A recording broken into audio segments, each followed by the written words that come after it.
शास्त्रों में क्यों लहसुन प्याज खाना वर्जित है, आइए जानते हैं। अगर हमारे खाने में ये ना पड़े तो खाना बेस्वाद लगने लगता है। लेकिन कई लोग लहसुन प्याज खाने को अधर्म बताते हैं। पर सोचने वाली बात है कि आखिर किसी खाने वाली चीज को धर्म अधर्म से क्यों जोड़ दिया गया? क्या है इसके पीछे का रहस्य?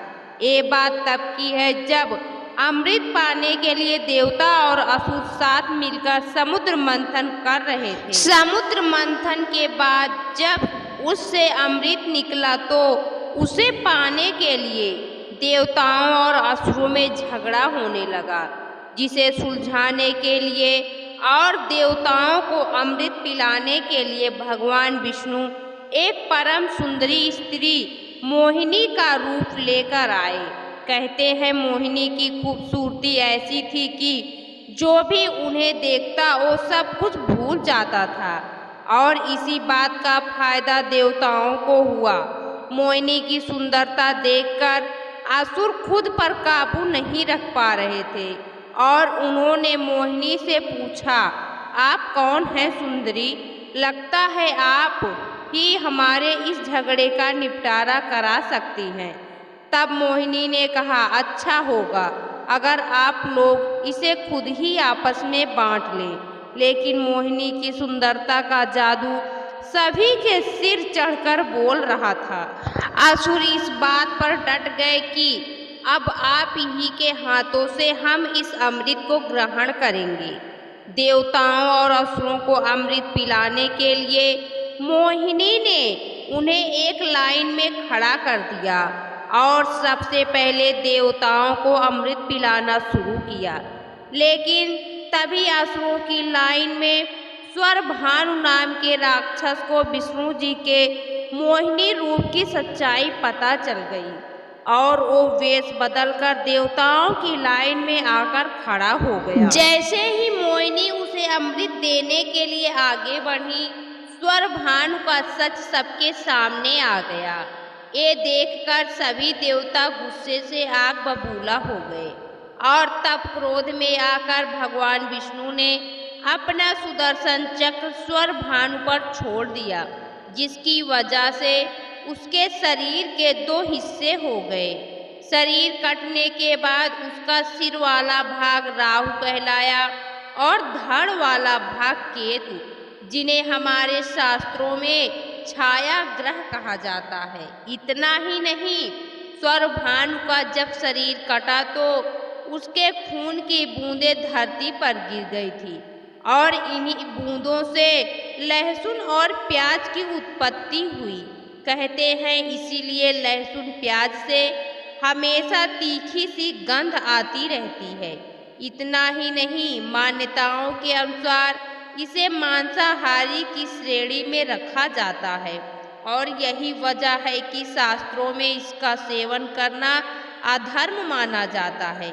आप लोगों ने ऐसा कई बार किया और सुना भी होगा कि भगवान के खाने में कभी भी लहसुन प्याज से बनी किसी भी चीज का भोग नहीं लगता और इसकी यही वजह है कि इसकी उत्पत्ति एक राक्षस के खून से हुई। लेकिन वहीं दूसरी ओर कुछ लोगों का ये भी मानना है कि राहु केतु के शरीर में अमृत की कुछ बूंदें पहुंच गई थीं, इसलिए उसमें रोगों से लड़ने की क्षमता भी पाई जाती है। यानी कि बीमारियों के लिए एक संजीवनी बूटी के समान काम करता है। ज्योतिष शास्त्रों के अनुसार कुंडली में राहु ग्रह खराब होने से इंसान को कई तरह की बीमारियों का सामना करना पड़ता है। शुगर, ब्लड प्रेशर, पाइल्स और हार्ट प्रॉब्लम जैसी बीमारियां उसे बनी रहती हैं। वहीं केतु की दशा खराब होने की वजह से जातक को जोड़ों में दर्द की समस्या से जूझना पड़ता है। दोस्तों, अगर आप भी राहु केतु दोष से परेशान हैं तो तुरंत इन उपायों को अपनाकर आप अपनी मुसीबतों से छुटकारा पा सकते हैं, जिसमें से पहला उपाय है विष्णु जी के मंत्र का जाप।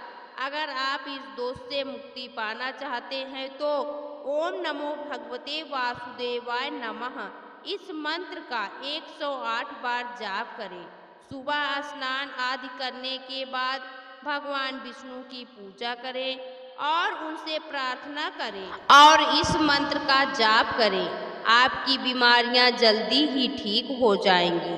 वहीं अगर आपकी कुंडली में केतु दोष निकलता है तो अपने पास हमेशा हरे रंग का रुमाल जरूर रखें। ऐसा करने से आपकी परेशानियां कम होंगी और कोई अनहोनी भी नहीं होगी। धार्मिक मान्यताओं के अनुसार रविवार के दिन कन्याओं को दही और हलवा खिलाना भी शुभ माना जाता है। ऐसा करने से केतु के दोष दूर होते हैं और घर में सकारात्मक शक्तियों का प्रवेश होता है, जिसकी वजह से आपकी दिक्कतें कम होने लगती हैं। इसके अलावा अगर आप सक्षम हैं तो किसी गरीब कन्या का विवाह कराने या उसके विवाह में सहयोग करके आप इस दोष से मुक्ति पा सकते हैं। ऐसा करने से राहु केतु का दुष्प्रभाव कम होता है। तो दोस्तों, आपको यह जानकारी कैसी लगी कमेंट बॉक्स में ज़रूर बताएं। वीडियो को लाइक करें, शेयर करें और हमारे चैनल को सब्सक्राइब करना ना भूलें। वीडियो देखने के लिए आपका बहुत बहुत धन्यवाद।